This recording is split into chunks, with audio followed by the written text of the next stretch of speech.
Minnesota Vikings shut out the Las Vegas Raiders. It was their first shutout since 2017, the first time they had won a game without a touchdown since 1993. Both of those games against the Green Bay Packers. What went into the win? What should we be really concerned about moving forward? And how does the quarterback position bear itself out? And we dedicate this episode to my sweet doggy Claire, who passed away over the weekend. Welcome to the Real Forno Show.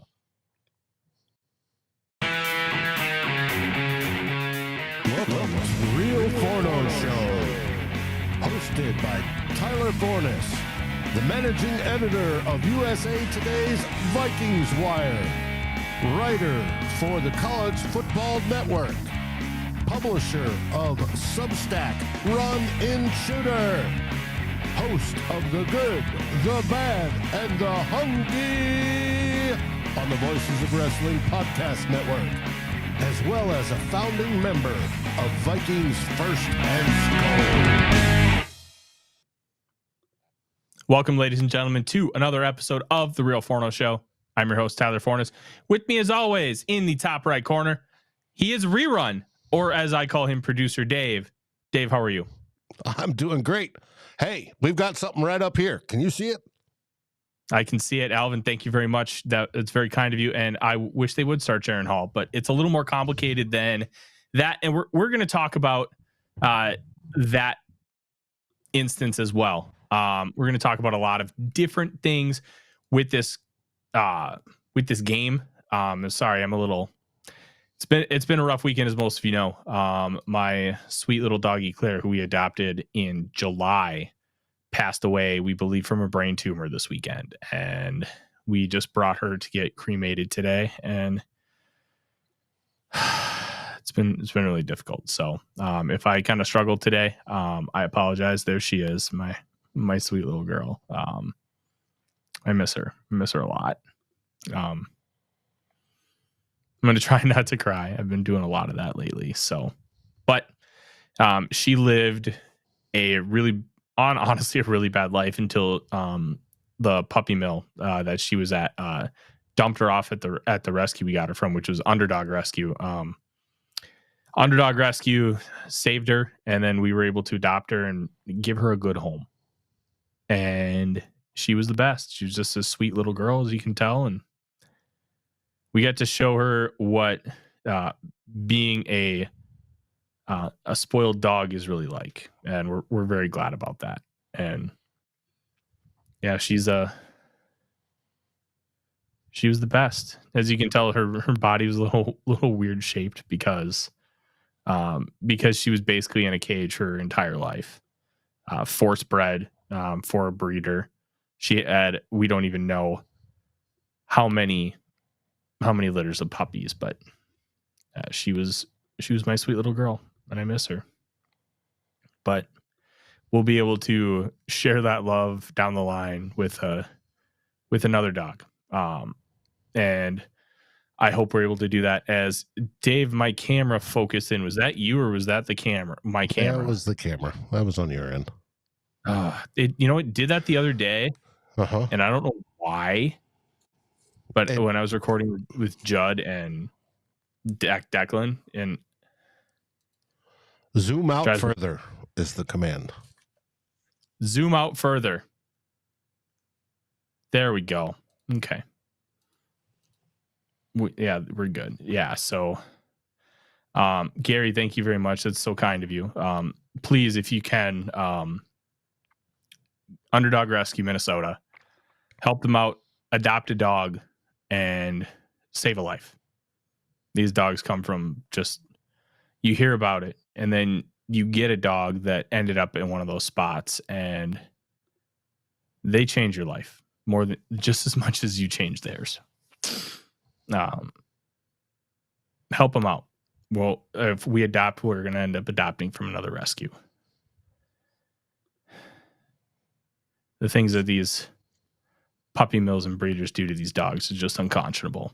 And we're glad that we could at least give Eclair a little bit of something. So Underdog Rescue, help them out. So everything tonight is dedicated to Eclair. And I'm just glad that Odie is still happy and healthy. So you'll still get plenty of pictures and stuff of Odie moving down the line. But this goes out to my sweet little girl. Okay. Let's have a conversation about this team, because I think I could talk about Eclair all night, and I don't want to cry anymore. What also made me cry was that pathetic Vikings game yesterday. Thank you, my worthless opinion. You're never worthless to me. It's very kind of you. The Vikings only mustered 3 points, and I haven't counted how many plays that the Raiders ran in Vikings territory, but it was not a lot. And I want to say it was something in the neighborhood of like 6 or 7, because they were never able to do anything other than punt. It was punts and turnovers. No, hold on. They did get down into the red zone once. I had forgotten about that. They got into the red zone, and then the Vikings did force a turnover. Josh Metellus forced a fumble. Kai Blackman recovered it. And buddy, that was awesome. Outside of that, the Raiders literally did nothing on offense. And it was the defense. The defense deserves every bit of praise for this game. And you can look at it across the board. The pass rush was effective, but it also like early on, it looked like it wasn't getting home at all. And they were just telling Aiden O'Connell, look, we're going to drop 8, figure it out. And the problem with dropping 8 and only rushing 3 is if those guys get blocked relatively quickly and you hold those blocks, then all of a sudden your defenders are covering for 3, 4, 5, 6, 7, 8 seconds. That's when things happen. And the way some of these rules work in coverage. So the Vikings play a lot of what's called man match. It's like a zone and man coverage hybrid, where instead of I'm going to occupy this zone. So if you're occupying like this box, it's not quite as simple as I need to just stay and police this box. Man match is I am going to guard this guy in this box. The second he leaves that box, I'm going to pass him over to the next guy, where you're guarding a guy within a zone instead of guarding just a zone. And that's how early in the game they converted a third down, because the pass rush didn't get home. And then all of a sudden, with these man match rules, that they had a little bit of confusion after like 7 seconds with a pass off. And that's how the running back, I believe it was Josh Jacobs, ended up sliding across 2 defenders, catching the ball and taking it about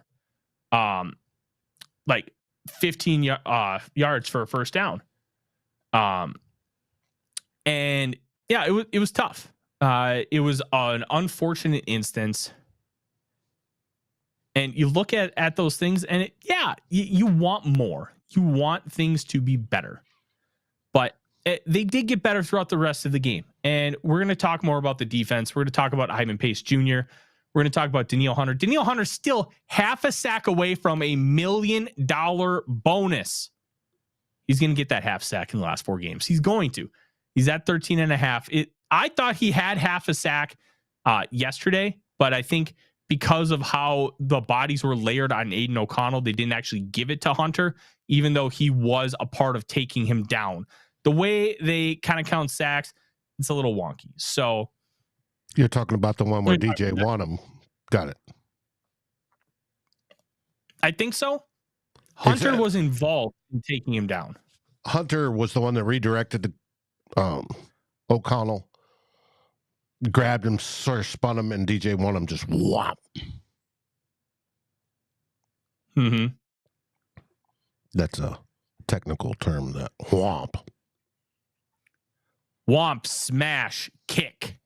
Mm-hmm. It's like we're watching Adam West Batman from 1964. Exactly. Grew up with that as a kid. Mm-hmm. Yes. So I'm trying to figure out where we should start here. You know what? let's get to the elephant in the room. Everybody wants to talk about quarterbacks. We had Alvin give us a super chat earlier. Thank you very much, Alvin. All of you who are being given super chats, we shouted each and every one of you out already. It means the world to us. Thank you. Especially, us here at my house dealing with such a tough time losing to Claire. It means a lot. So thank you. But Jaren Hall, I think we have to talk about why Jaren Hall's not involved. If I were running the team, we have to get to more important things, Dave. Gary asks what I ended up eating for my birthday. And listen, I gotta tell you, it was a nail biter on where we were gonna go. I initially was like, okay, I want to go to Smack Shack, but then my parents were gonna take us out for my birthday. And all right, so we're not gonna go to Smack Shack. We're gonna go to Smack Shack with my parents because Eclair kind of went and took a turn for the worse. We didn't go, so we stayed home. But then I'm like, okay, I kind of want a steak. So I thought about Texas Roadhouse. And then I thought, you know what? I kind of want barbecue. So we're going to go to Big Boar in Hanover, which is about 25 minutes from where I live. Not too bad. And then, I'm like, you know what? My wife mentioned, well, why not Cove? You love seafood. It's a little bit of a different thing. So we went to Cove in Wayzata, which is like right on Lake Minnetonka. So and the way the place is built, it almost feels like you're on the coast. Really cool atmosphere. The food was good. The clam chowder was dope. It was like the potatoes were red potatoes instead of like your standard russet. So it gave it a little bit of extra. And we spent a bunch. Grown in the Red River Valley. I know, but it was very, very good. And it was just really good stuff. We spent a bunch of money and then we came home. I had a few Busch Lights and hung out. And of course, you know me, I did a bunch of work because I'm an absolute sicko. And I had a good birthday. Eclair had a pretty good day on my birthday. So we thought things were kind of turning a corner. So we got that out of the way. Let's talk about this quarterback controversy. Josue is already asking about my opinion on KOC benching Dobbs. We're going to get there. I think we need to start with Jaren Hall because when Alvin did send us a super chat, he mentioned Vikings should be starting Jaren Hall. There are elements that I didn't necessarily think of initially when it came to how to pick the starting quarterback, Dave. And a lot of it has to do with the culture in the locker room, where the culture, Dave, is that we are going to try to win. We're going to try to win football games. And there's a very good chance that the players know that Jaren Hall is not the best quarterback, not the best option for this football team. You can't try to win football games and put your worst of the three options as the starter. You just can't. You can't sell that to your organization. You can't sell that to your players. And in turn, that's just kind of the cost of business, I guess. I don't know if that's the right way to frame that answer, but you just can't do that. And the Vikings ended up picking Dobbs, some continuity, give him an opportunity with Justin Jefferson coming back, and he got hurt. Why did he get hurt? Dobbs kind of threw a little bit of a hospital ball. And Chris, I do not need to credit Busch Light as a source when I'm writing. I do need to credit Busch Light as a source when you and I are hanging out. But other than that, no, I'm just kidding. Chris is a long-term friend of mine. He was a groomsman at my wedding. Awesome human. But that's kind of the big thing. You have to make sure that your players are on board with it. Now, if you see, he is the best option for this team moving forward to win football games now, then you do it. Then you do it.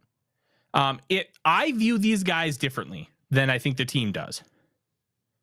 I view Hall, Mullens, and Dobbs in the same bucket, and you've heard me talk about this before.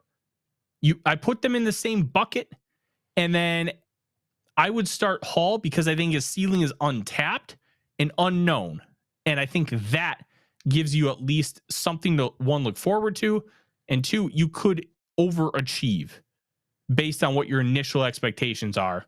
Versus Dobbs, he had those great couple games, and then he came back down to earth. And this is kind of what Dobbs is.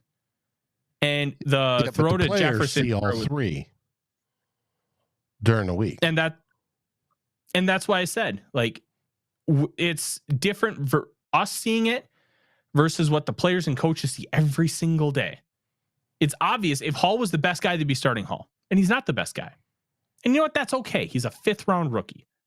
So it can be a little frustrating that even though I kind of view it like that, you also have to take into the locker room account and how the players see it. Because the players matter. They matter more than the coaches in these decisions. Because if the players aren't happy, nobody's happy. And the players can be like, I don't like the decision, but I get it.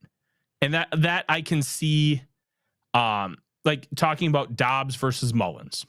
So the players may like, you know what, we want to start Mullens, but we get why you're starting Dobbs. He did play really well for us for 2 games, and he deserves a chance to play with Jefferson. Well, then he went 10 of 23 for 67 yards and 63 yards and 21 yards on the ground. Mullens comes in and just lights it up. 88 yards on 13 attempts. It's good stuff. And the reason why I thought they would go with Mullens out of the bye week was because he's kind of like discount Kirk Cousins in the way he plays the game, the way he is able to fire the ball in with rhythm and timing and good precision, something that Josh Dobbs just doesn't have. Dobbs is not a guy to throw with precision. And that's cost us. It's cost us, honestly, at least 1 win. You have to be able to figure those things out. Now, we don't know for sure who's going to be the starting quarterback next week. They will announce it later this week, according to Kevin O'Connell. I think it's going to be Mullens. Mullens came in a situation where he was cold, and he led the Vikings to a win. I think you give him the starting nod against the Cincinnati Bengals. I think he's experienced. He's basically discount Kirk Cousins. If you went to Dollar General and bought Kirk Cousins, you get Nick Mullens. And look, none of these guys are recipe to win a Super Bowl this year. If they're going to win a Super Bowl, it's going to be on the hands of Justin Jefferson and the legs of that defense. It's not going to be because of who's playing quarterback. You want the guy playing quarterback to be good enough. I think Mullens would be good enough to ride the wave of a great defense. But even that, it's a little hard to say, hey, I believe the Vikings can win a Super Bowl because you have Nick Mullens and a great defense. It's not quite that simple. But what I do think is the case here, Dave, you have this great defense and you have a quarterback that can play with rhythm and timing, which is the biggest part of the Kevin O'Connell offense. You look at the run concepts, 1, 2, 3, 4, 5, hitch, drop that back foot, fire. You need to be able to do that. Josh Dobbs wasn't able to do that. He wasn't able to do so with any form of consistency. And that ended up being a massive, massive red flag. And I talked about it in an article I wrote a couple weeks ago where I thought what Dobbs was doing was sustainable. Why was it sustainable? His process was good. He was doing the right things. The problem is, even though you're showing that you can do the right things, doesn't mean you always continue that same process. And he didn't. And I thought, and Dave, you and I were talking. I actually think we might have been on the phone at that exact same time, or we were texting. When he got replaced, it was great. It was awesome. It was needed. And it ended up being the difference in the game. It was. He came in. Now, Mullens, all his balls weren't exactly on target, but you saw the rhythm there. You saw him 1, 2, 3, 4, 5, step back, plant, and fire the ball off. And he completed almost as much as Dobbs did in half the throws. It was much better. It was a spark. And it seemed what was back to normal Vikings football under O'Connell, which was a good thing. And I would like to see Mullens start this week because of that. I would love to see Hall start, but I don't think that's going to happen. It's going to be Mullens. Now, the question is, if they choose to start Mullens, does Dobbs get regulated to QB3, or is he going to be QB2? I'm hoping it's QB3 and they move Hall up to QB2. I don't think they will. And that's just kind of the tone I get from how Kevin O'Connell's handled the situation and just me trying to read between the tea leaves. And it's not an indoctrination of anything about Hall's talent. He's just not there yet. And that's okay. He's a rookie. I do want to share this. If you can see it. Odie is watching. He is watching me with the wife downstairs. And that's pretty cool. I want to answer Josue's question because he explicitly asked earlier what I thought of the change. And I was a big supporter of it. I thought they should have done it earlier. I don't think it was this massive deal that they didn't do it at halftime. I thought that's when it should have been done. You go in and you tell Dobbs, look, you worked your butt off. You tried. It's not working. We're going to have to go to Mullens. And I think that would have been the right time to do it. O'Connell also, I don't know if this was reported or if this was speculated, and I don't remember exactly where I heard it. I think it might have been the Lockdown Postcast, where O'Connell has a soft spot for Dobbs because he was Dobbs. And when he gets to a certain point, coaches have given up on him. And O'Connell didn't want to do that. So he gave him a little bit more leash. And I get it. I get it completely. Because you know what? Maybe if you are the guy that believes in him, things will be different. It hasn't turned out to be that way. And that's unfortunate for all parties because everybody would just love for Josh Dobbs to be great. Josh Dobbs is great. The Vikings got a quarterback for basically nothing who's playing great football. They have a chance at maybe making a run to the Super Bowl. Like there are so many elements of that would just be great. It didn't. Lefty, thank you for becoming a member. And I'm explaining a little bit why that's important because Thursday you're going to get something special. And I don't think Hall will be anything other than QB3 unless the Vikings are completely out of it or Mullens then tanks. You're like, okay, we got to see what Hall has. I do think that the Vikings are locked into a playoff spot and they have nothing to play for week 18. That might be an opportunity to give Jaren Hall some run. I don't know if they will. I don't know if that's going to be in the plans, but it's something to think about. It is something to think about as I take a sip. And Dave, let's get your take. And are you kind of in agreement on this whole quarterback situation, or do you kind of see it a different way? I think the Vikings basically have no choice right now. They go to Mullens, hope that Mullens can stay within rhythm, get some halfway decent production enough to score points and allow the defense to do its thing. And hopefully we ride that into the playoffs. And from there, if that doesn't work, once we are mathematically eliminated, then go to Hall. I think that's the way they're going to go. I don't think we're going to see any more of Josh Dobbs, unfortunately. And that is what it is. You still, hey, I understand the belief of Kevin O'Connell, the wanting him to succeed, but maybe, bringing him in mid-season and not having the whole offseason to work with him was, it was a nice idea, but it may not work. Now, whether they try to bring him back as a, backup quarterback next year, we have no idea. We'll find out. We'll find out. Go get him. Mullens, I hope his back holds up. Yes, without a doubt. And you hope Hall is QB2. So do I, brother. So do I. And also, yes, we can still win the North. We own our own fate. We are now 2 games behind the Kittens. And that means if we win out, we win the NFC North. Question is, can we win out? We've got some winnable games ahead of us. They aren't a big deal.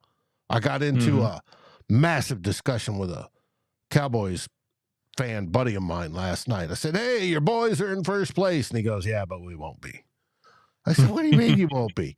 And he goes, if you play out the Eagles and you play out the Cowboys schedule, the Eagles win because they have one less loss in the conference. I said, yeah, but right now you're in first. And he says, yeah, and then look at our schedules. And Eagles is relatively simple, and the Cowboys is brutal. The Eagles get their last 3 games are Giants, Cardinals, Giants. Mm-hmm. You can't get easier than that. That's what I'm saying. Just brutal. Yes, Clifford, the Lions are starting to Lions. You betcha. Let's hope they keep going. I do want to thank everybody for joining the show here live tonight, or if you're listening on podcast or watching on demand, we greatly appreciate you as well. I do want to say, Lefty did just join as a premium subscriber, and premium subscribers are going to get a benefit on Thursday afternoon, 2:30 p.m. Central Time. Connor Rogers of NBC Sports is joining us for our first episode of SKOL Search. We're going to talk a lot of draft prospects. It's going to be separate from the Real Forno Show. We're going to talk about that on here too. But the first 24 hours and the live show will only be for premium subscribers. Then 24 hours later, it will be for everybody. What? Why are you shaking your head? I think we have a problem. If we record it, I can set it for premium only. I don't think I can do that with a live show. Well, then we won't do it live. We'll record it and we'll get it uploaded right away. So that will be something that everybody who is a premium subscriber will get to take advantage of. And 24 hours later, it will go to everybody else. You will get the opportunity to see it first. And that is our gift to you for being a premium subscriber. And that's going to be consistent throughout a lot of this offseason. We'll do some of them live, and some of them we're going to save for our premium subscribers so they get the benefit, because we want to make sure that you get the opportunity to enjoy that premium subscription. Now, go get them, man. If you thought the play calling was good in this game. That comes back to the same old question. Is it play calling or is it execution? I'm going to hold off on the play calling question until I get a chance to watch all 22. All 22 will tell us if it's play calling or if it's execution. Now, some of it's going to have to be, hey, they were injured. They lost multiple players to injury for the game, and they lost a couple others to minor injuries where they came back. Braden Powell and Dalton Reisner came back. Justin Jefferson, Brian O'Neill, Alexander Madison all left and didn't come back. Ooh. Everybody that's telling me we can have a live stream members only, I will have to check. It's because I use Ecamm. We may have to set it up via YouTube first, but I'm going to have to look to make sure I can do that. I will ask the experts. I know them. Either way, guys that write the program. Subscribers are going to get first crack at it. Yes. And if you don't know Connor Rogers of NBC Sports, genuinely one of the nicest people you will ever have a conversation with in NFL draft media. Good friend of mine. And he's also really good at this. Kind of get the trifecta here. We have quite a bit more to talk about here, but I do want to mention, as I talked earlier, and I know a lot of you were still here, this show is dedicated to my sweet girlie Claire, who passed away sadly this weekend, that we believe due to a brain tumor. And please go help out and donate to Underdog Rescue Minnesota, who saved Claire and helped her get a little bit of happiness before she passed away, and is helping thousands of other dogs do the same. It is it is a foster only rescue. So if you want to foster in Minnesota, or if you just want to help out, they take all kinds of donations as well. In her honor, I would ask that you please donate to them, as if we ever decide to get a second dog for Odie, who is doing okay. I think he's a little lonesome, but he's always with us. So he's not that lonely, which is good. If we do decide to get him another one, I believe we're going to go through Underdog again, because they're great people and they do great work. And it's really important work, because these dogs don't deserve what they've gotten. They deserve way more. Okay. Now, let's talk about those injuries. Kevin O'Connell had a press conference this afternoon, as he does the day after every single Vikings game. And when you kind of take a look at it, Justin Jefferson suffers chest injury. Now, you can ask yourself, Why is he suffering a chest injury when the shoulder was to his back? Well, one of the interesting things kind of about how your torso is made up, the ribs, it's almost like an odd shaped cylinder. Like you get hit in one spot because of how it's all interconnected, it can impact the front. And that's relatively normal. So he had a chest injury. They didn't know how severe it was. They knew he wasn't going to come back. So they did send him to a local hospital. What Kevin O'Connell did say was they just wanted to make sure he was safe to fly home. And he was. And he's listed as day to day. I would project, based on everything I know, that he will play Saturday afternoon. But we genuinely don't know if he's going to play. And I think that's going to be really interesting to see how everything progresses. It's a wait and see game. Stuff like this can be really touchy, like touch and go. So we'll see how things evolve, adapt, progress with this group. And from there, we'll make a decision on Jefferson. O'Neal, ankle injury, I believe that's more of like a week-to-week kind of thing. I can't remember the exact verbiage of what Kevin O'Connell said about O'Neal, but it wouldn't shock me if he was out this weekend. And you know what? Questenberry did fine. He did fine considering. Now, I'm not going to say he was good. It was passable. And for a backup, passable is good. You're not going to expect your backup to be dominant, but if you're capable, that's going to go a long way into helping. And then Alexander Madison, it wouldn't shock me if he gotten hurt before the play where he left for the game because of kind of how things manifested. It didn't look like he actually got hurt on that play. It looked like it's just like, oh yeah, won't let me do that. And then he ended up leaving the game. I believe his is an ankle as well.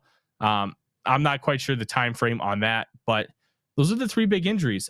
Jordan Hicks, they're not 100% sure when he will be brought back to open his practice window. O'Connell was asked about that today. And look, the Bengals are a team firing on all cylinders without Joe Burrow. Zach Taylor deserves a lot of credit. That team is now 7-6. They just beat the Colts, who are in line to get a wild card spot, and the Jaguars, who are in line to win the AFC South in back-to-back weeks. Sorry, I got a lot of... During the presser and all the injury updates that KOC gave, which is nice of KOC to give those. Mm-hmm. And especially when he was asked about particular players, nobody asked about Davenport, nor was there update given. And you can see my enthusiasm over that. Disgust. We could use him. Yeah, I absolutely agree.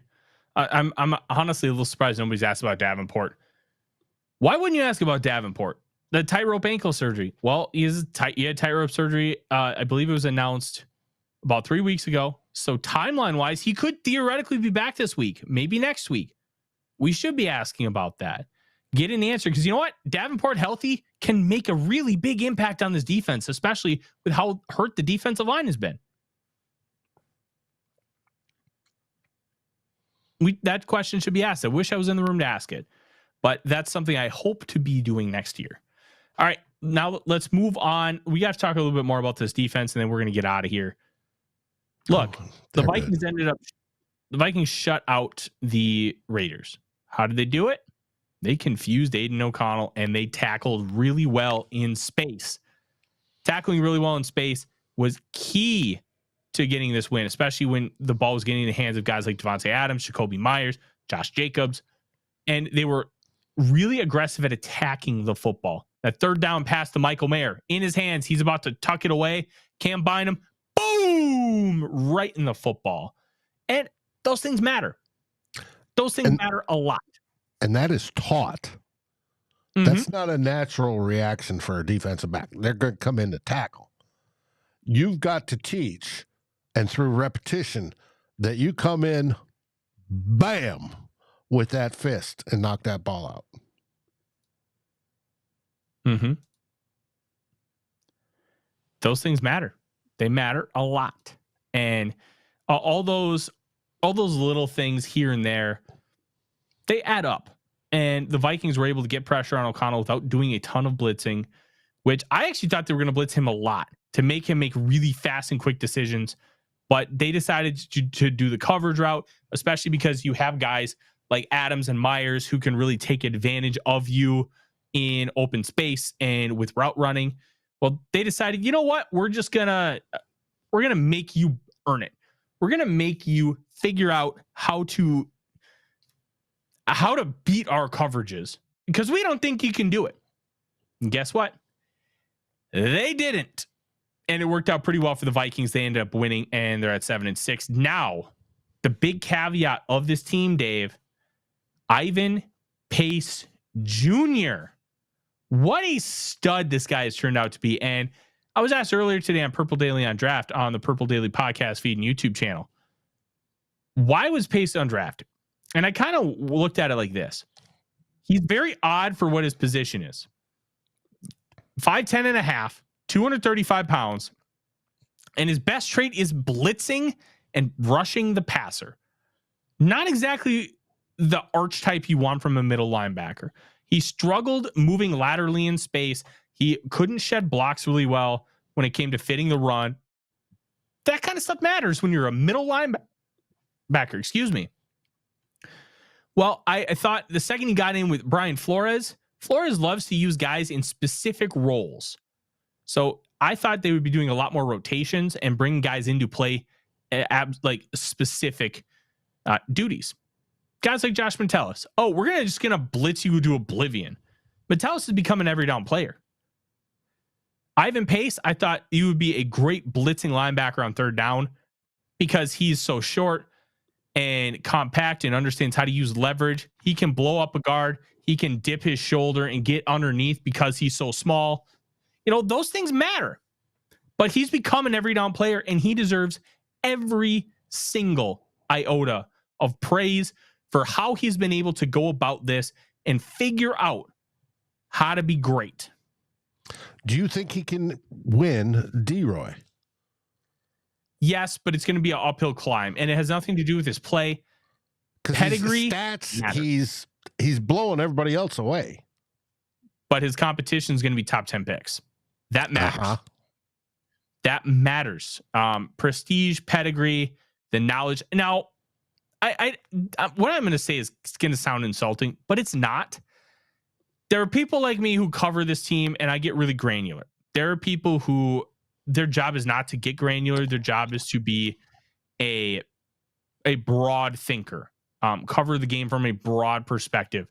And a lot of the guys who vote for the Associated Press MVP don't necessarily get super granular with their analysis.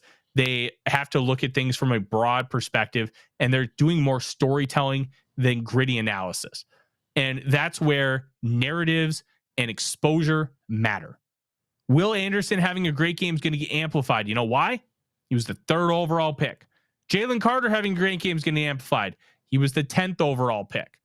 Ivan Pace Jr. doing it as a UDFA, and especially at linebacker where it's a lower profile position, not going to get amplified as much. So those things matter. And that's why Ivan Pace, unfortunately, is going to have to do a little bit more than those other guys.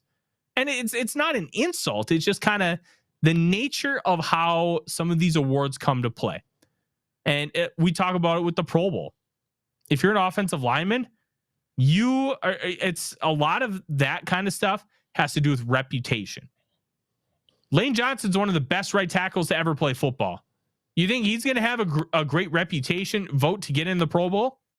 Yep. That's just kind of the nature of the beast.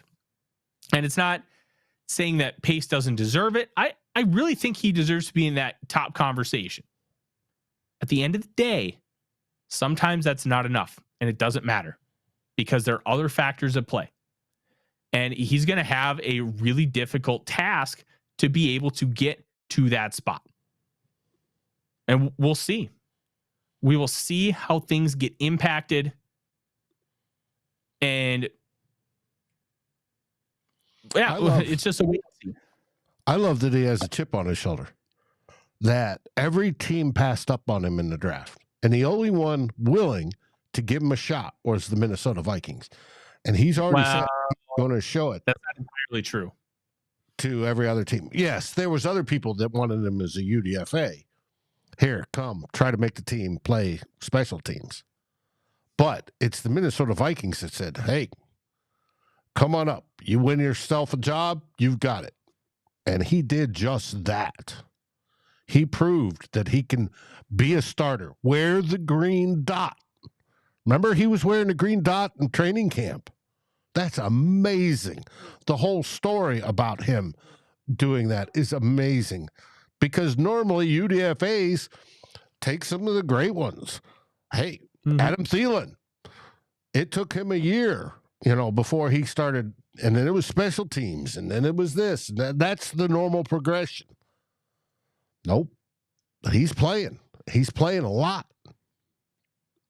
And he's impacting the game.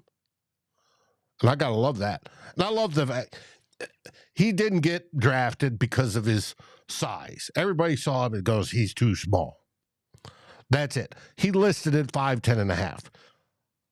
We know those measurements are usually exaggerated a little bit. They probably see him and go, a good linebacker should be 6'2", 6'3", 6'4", 240 pounds, 270 pounds, and be a beast. And they look at him and go, no way. He's not going to survive. But you can't measure heart. And what he has is heart. Norrisfius, yes. There's another small man with heart that made it into the Hall of Fame because of what he did. And there's a lot similar between the two. But as Clifford said, Johnny Randall didn't start as a rookie. Ivan Pace is, and that's something. If he keeps this up, his second contract's going to be a sweet one. Oh yeah, second contract's going to look real nice, and especially because of how he plays football, he's still going to provide more value than your standard middle linebacker because of how good he is blitzing. That's the key. He's still a really good blitzer, even though he's not being utilized to do that nearly as much as you might think he should be because of what his skill set is. And I'm very happy that he's a Minnesota Viking. I thought it was a great UDFA pickup. I remember talking, I believe I was talking to you, Dave, how I thought that he should have been a draft pick. I thought he should have been taken, and I was shocked he wasn't taken. But at the end of the day, we're in a position where the Vikings got lucky. And you know what? We talk a lot about the Lewis Seam pick and how it's kind of viewed as a failure. Redemption ride. Good stuff. But high ride. Ooh, the high ride. Nice. Here's the thing. You can fail at those picks. But if you make up for it by getting let's say Ivan Pace, I had grade as a 4th round pick. You got a 4th round pick as a UDFA in this theoretical exercise. And he's playing like a 1st round pick. Like just as a rookie, he's playing as well as you would expect a 1st round pick to play. Yeah, that's pretty good. I'm very happy with that. You should be very happy with that. And there are elements to being a general manager. It's not all about 1st round picks. 1st round picks theoretically are the easiest to hit on. But there are a lot of factors at play, just like there is with every other pick. But if you hit on those depth picks, Blackman's a hit. Jay Ward, we don't know yet. He hasn't had enough opportunity to really make an impact on defense, but he's made an impact on special teams. Jaquan Roy has flashed a little bit in the time he's been given. And then Dwayne McBride. McBride is a potential game changer at running back. We'll find out. But Addison, Blackman, Ivan Pace Jr., all big hits. That is good. That's very good for the Minnesota Vikings. Heck, even Evans in his 2nd year has produced when he's not injured. Yep. He's done well. But if T-Bass was here, he would go, there is one player that was drafted that's missing, and nobody has seen him. Ooh, Jaron Hall? Lewis Seam. Oh, yeah. In my opinion, he's fifth on the depth chart, but the only reason Jay Ward gets played over him is special teams utility. And yeah, does it suck? Yep. Does it mean his career's over? No. But let's see what he is next year. He should have been something this year, but he's not. That's just kind of something we have to live with. And I'm not going to give up on him, but it's not looking good. Guys, that is our show. If you have any questions, I'll answer them real quick before we go. Otherwise, I'm very appreciative that you joined here for the Eclair Memorial Show and to talk about this very interesting win for the Minnesota Vikings, being able to beat the Las Vegas Raiders by a score of 3-0, the first 3-0 game since November of 2007, where the Pittsburgh Steelers beat the Miami Dolphins in basically a monsoon 3-0. And I'm sure everybody's seen the stat that since 2008, no team has won a 3-0 game except for now the Minnesota Vikings. The record is 255-2. Mm-hmm.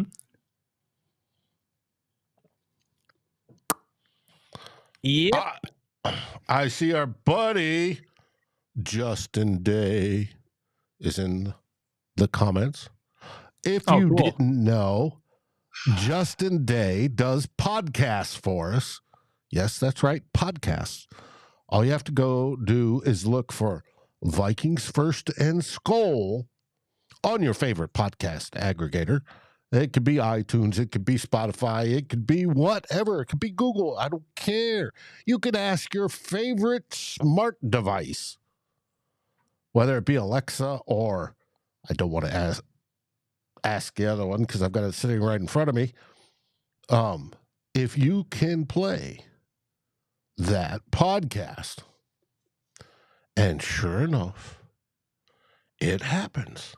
And there he is, at least twice a week, and he joins us on the live at the 2-minute warning, our post-game show, which is fabulous. We had a great time this last weekend, and I highly encourage you to go watch it or listen to it. Listening to it's great when you're on your way to work, when you're at work and want to tune out your workmates.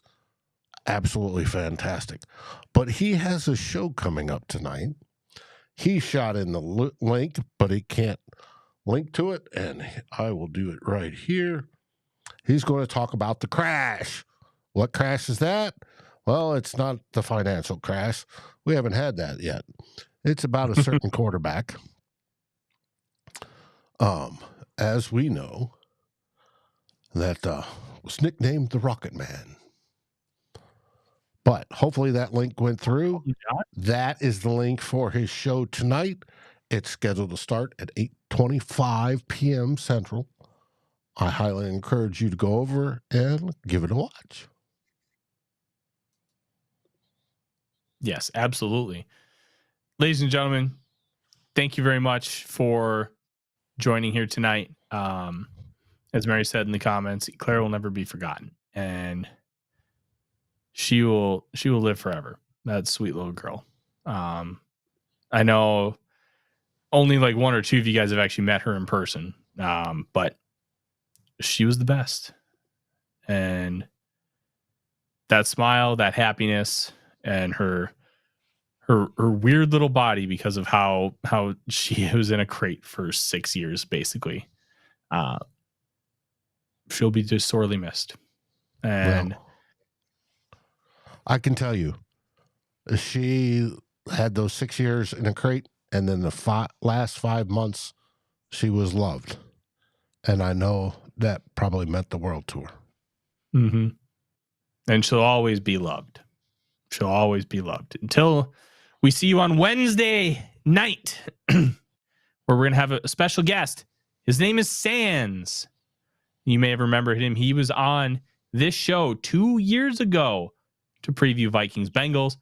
He'll be on again talking Vikings Bengals, and if it's inside zone or duo, and I'm sure I will get that wrong like I always do. For Dave, I'm Tyler. Make sure you like, comment, subscribe, all the things. Subscribe to our podcast.